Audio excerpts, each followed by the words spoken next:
As a part of telling you my adventures, telling you about my adventures and the things that happened to me, and in the process of putting you in the picture of everything we went through from Nevada all the way to here, to northern Minnesota, I wanted to share with you something I was going to share with you during a live that I couldn't complete because I didn't have internet in the area where I was. So I couldn't do the live chat where I was going to put you in the picture of what happened.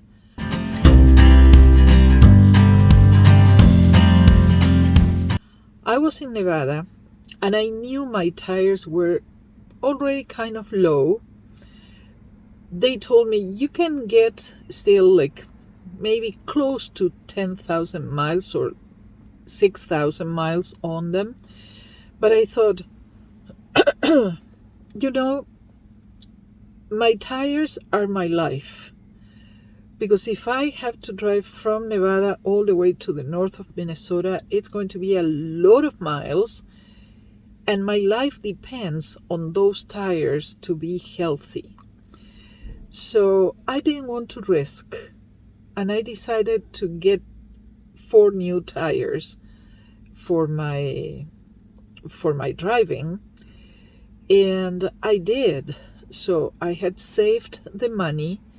I went there and I said, okay, let's do the tires. It was about close to $700. Paying. But I knew it was coming. I didn't want to risk my life again, so I did it gladly.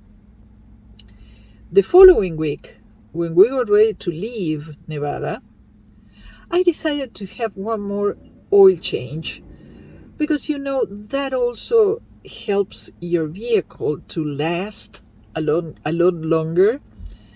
So considering I had to drive all those many miles, I thought, yeah, let's do another change of oil. It's going to be $60 well spent. When I get to the mechanic, he says, oops, the oil filter housing, which I suppose it's like a little house where the oil filter lives. The oil filter housing is broken. You have to replace it. And I said, how long can I drive with that like that? He says, if you're lucky, maybe so many miles. If you're not, you leave here today and you drive around the corner and it breaks. Okay, how much is that?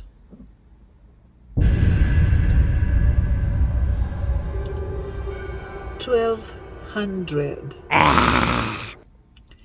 I was so upset and so heartbroken. I had that money in my emergency fund, but I didn't need to spend so much money.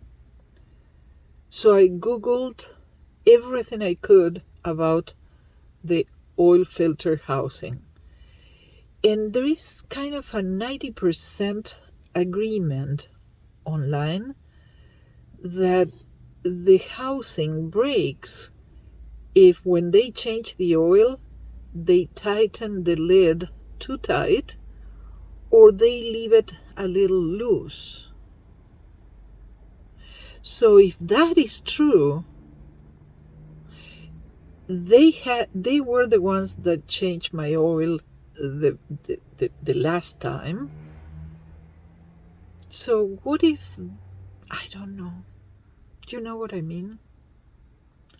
I felt so disrespected. I felt violated because they did a maintenance service.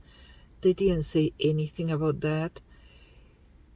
To me, it sounded fishy. I don't know. And when I talked with them, they said, oh, this is a defect of Dodge Grand Caravan. So if you know about that and you agree it is a defect, please let me know in comments so my soul is not so upset, because this is something that is still upsetting me a lot. Besides, when I changed the tires the week before, they lifted Beluga, and they called me to show me that one of the bolts had been wrongly put there by the people who rotated my tires the last time. Walmart Auto Center in Yuma, I think it was. They placed the bolt wrongly, and it was broken in the thing. So they had to cut the bolt, or I don't know what. It took them forever, and replace it. So that cost me $70 for the whole thing, plus the tires. So it was like a whole week of why do I have to pay more and more and more? It was so frustrating. And the only reason why I went ahead with all those changes was because I was going to be driving here and I wanted to be safe, which I still don't regret.